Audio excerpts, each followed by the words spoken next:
네, 안녕하십니까? 동역자 여러분. 사랑하고 축복합니다. 네.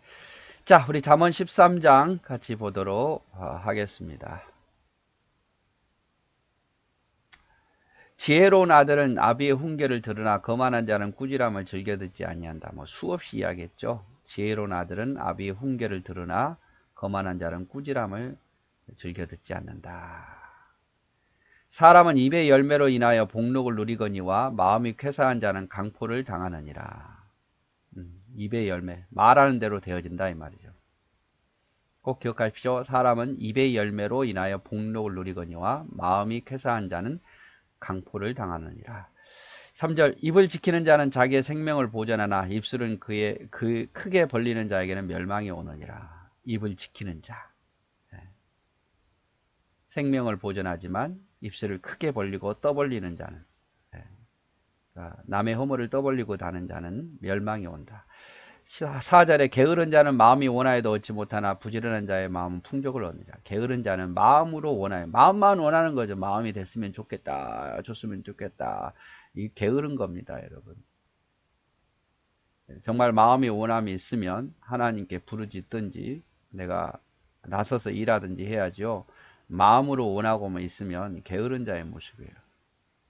그러나 마음으로 원치 않고 하나님을 의지하고 내가 실제로 그 일을 행하면 풍족함을 얻는다. 5절 의인은 거짓말을 미워하나 악인은 행위가 흉악하여 부끄러운 데 이르니라.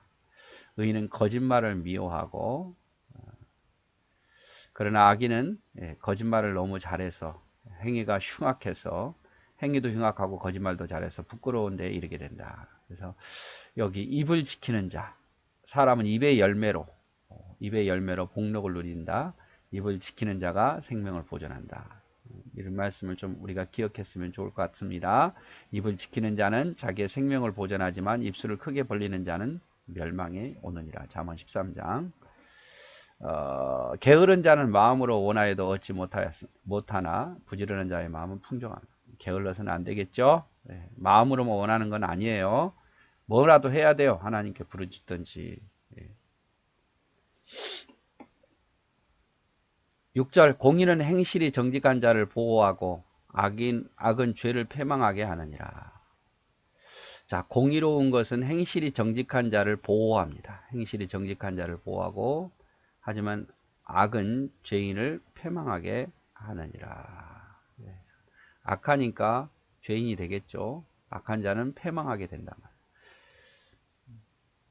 공의는 정직한 자를 보호하고 정직한 자는 공의로운 자고 죄인은 악한 자예요. 7절 스스로 부한 채하여도 아무것도 없는 자가 있고 스스로 가난한 채하여도 재물이 많은 자가 있느니라. 그렇죠. 스스로 부한 채해도 아무것도 없으면서 뭐가 있는 척 하는 사람이 있고 내가 아무것도 없어요 라고 말하지만 스스로 재물이 많은 자도 있더라 이 말이죠.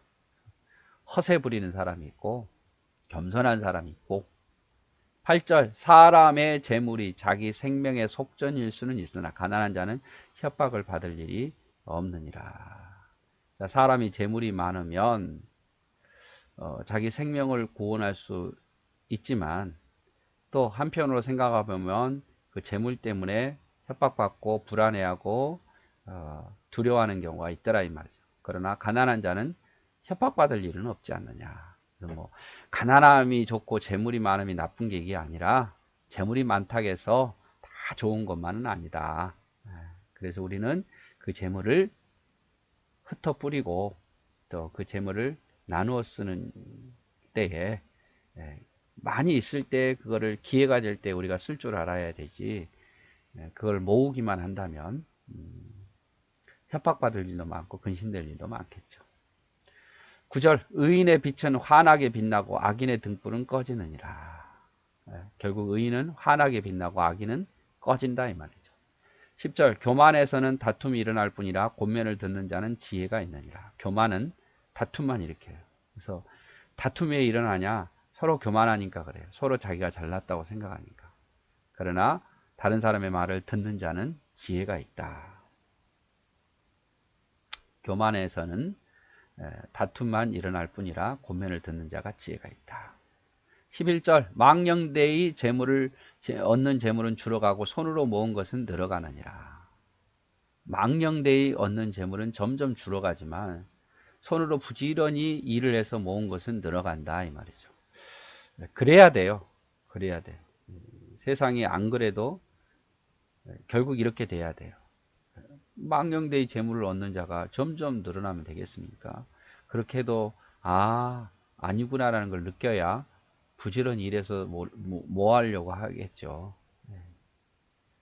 12절 소망이 더디 이루어지면 그것이 마음을 상하게 하거니와 소원이 이루어지는 것은 곧 생명나무니라. 내가 어떤 소망을 했는데 그게 더디 이루어지면 어떻습니까? 마음이 상하지요. 마음이 힘들고.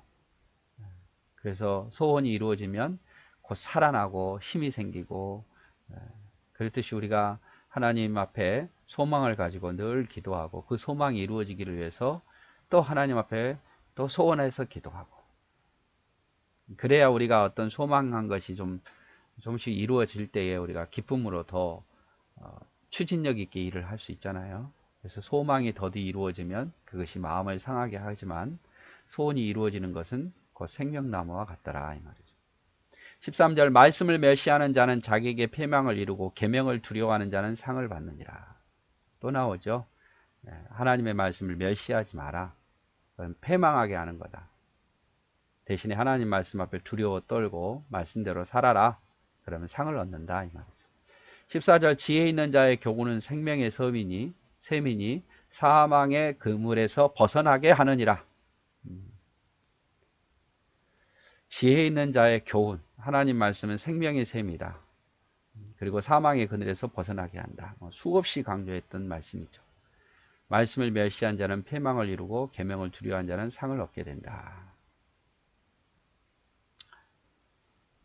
선한 지혜는 은혜를 베푸나 사악한 자의 길은 험악하느니라. 선한 지혜, 하나님의 말씀은 은혜를 내리지만 사악한 자는 길은 험난한 길밖에 없다 이 말이죠. 16절 무릇 슬기로운 자는 지식으로 행하거니와 미련한 자는 자기의 미련한 것을 나타내니라. 슬기로운 자는 그것을 직접 행해요. 그러나 미련한 자는요, 미련함만 나타낼 뿐이에요. 슬기로운 자는 아름다운 것으로 지혜로 행하고 말을 하지만 미련한 자는 미련한 것만 나타내더라 이 말이죠. 17절 악한 사자는 재앙에 빠져도 충성된 사신은 양약이 되느니라. 자, 악한 사자가 여기서 진짜 사자가 아니라 동물 사자가 아니라 신하죠, 신하. 악한 신하는 재앙에 빠져도 충성된 신하는 양약이 되느니라. 18절 훈계를 저버리는 자에게는 궁핍과 수욕이 이르거니와 경계를 받는 자는 존영을 받느니라. 이렇게 계속 나오네요. 하나님 말씀을 저버리는 자는 궁핍과 수욕이 오겠지만 하나님의 말씀을 받는 자는 존영함을 얻게 되리라. 하나님 말씀을 무시하지 말라. 맨 앞에도 말했잖아요. 여호와를 경외하는 것이 지혜와 지식의 근본이다. 가장 미련한 자는 하나님의 말씀을 멸시하는 자다. 어떻습니까? 우리는 어떻게 하고 있나요? 여러분 어떻게 하고 있나요? 요즘 하나님 말씀 묵상하면서 또 하나님 말씀 이렇게 들으면서 하나님 말씀 설교 들으면서 그 말을 따르고 있나요? 아니면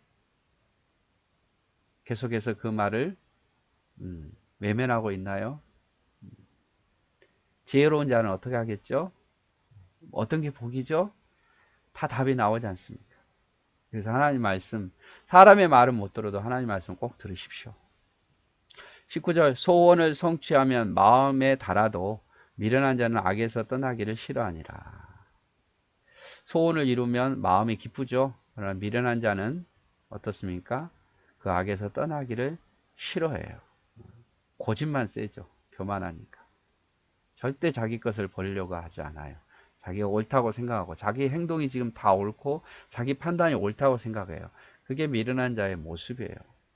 아니에요, 여러분. 저나 우리 모두 다 틀릴 수 있는 사람들이에요.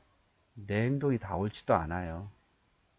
그래서 하나님 말씀 따라 사는 거예요. 감동에 따라 사는 거고 은혜에 따라 사는 거고 말씀에 순종하면서 사는 거예요. 20절 지혜로운 자와 동행하면 지혜를 얻고 미련한 자와 사귀면 해를 얻느니라. 하나님과 동행하면 지혜를 얻고 말씀과 동행하면 지혜를 얻고 영적인 삶과 동행하면 지혜를 얻지만 미련한 자, 세상과 악한 자와 사귀면 결국 해를 받게 된다. 이렇게 표현을 하고 있습니다. 무릇 슬기로운 자는 지식으로 행하거니와 미련한 자는 자기 미련한 것을 다 드러내느니라. 지혜로운 자와 동행하면 지혜를 얻고 미련한 자와 사귀면 해를 받느니라. 자, 21절 재앙은 죄인을 따르고 선한 보응은 의인에게 이르느니라. 재앙은 죄인을 따르고 죄인은 재앙만 쫓아오죠. 그리고 의인은 선한 보응이 그에 걸맞는 선한 일에 걸맞는 보응이 따른다 이 말이죠. 22절 선인은 그 산업을 자자손손에게 끼쳐도 죄인의 재물은 의인을 위하여 쌓이느니라.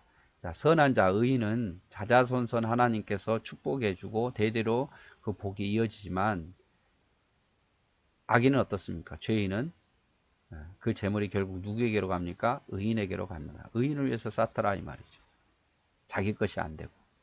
23절 가난한 자는 밭을 경작함으로 양식이 많아지거니와 불의로 말미암아 가산을 탕진하는 자가 있느니라. 가난한 자는 밭을 경작함으로 양식이 많아지거니와 불의로 말미암아 가산을 탕진하는 자가 있느니라. 자, 가난해도 부지런하면 양식이 많았지만 악인은 그 불의함으로 재산이 많아도 다 탕진하더라 이 말이죠. 24절 매를 아끼는 자는 그의 자식을 미워함이라. 자식을 사랑하는 자는 근실이 징계하느니라. 꼭 매를 때리라는 게 아니죠. 자식이 잘못된 길로 가고 있는데 그거를 방치해서는 안 된다 이 말이죠. 근데 정말 말을 안 듣죠. 자녀들이 잘 말을 안 들어요. 덕이 크면 클수록 그렇습니다. 그러니까 조금이라도 어렸을 때 잘 달래가면서 지혜롭게 양육해야죠. 더 커버리면 잘 안 듣잖아요. 그래서 어렸을 때 정말 자식을 사랑하는 마음으로 하나님 말씀을 가르치고 또 자녀에게 신앙적인 모습을 보여주고 그렇게 해야 돼요. 25절 의인은 포식하여도 악인의 배는 줄이느니라. 의인은 배부르지만 악인은 줄이게 된다. 선한 사람의 유산은 자손 대대로 이어지지만 죄인의 재산은 의인에게 주려고 쌓은 것입니다. 자, 여기까지 우리 같이 보았습니다. 오늘도 고생하셨습니다. 사랑합니다.